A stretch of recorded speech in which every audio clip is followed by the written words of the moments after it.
It's been 2 months since the new shed was delivered. It's just sat there waiting while I was in hospital. Today though, after a real struggle to go up and down the 4 steps each time and needing a rest after every effort, 3 days onwards, I have completed the installation of the recording gear and the writing station.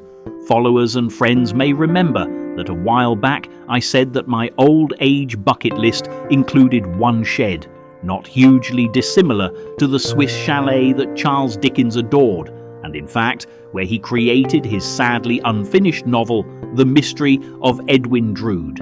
Dickens was writing in his chalet, located over the road from his property and accessed via a tunnel he had specially constructed on the day he died after suffering a stroke.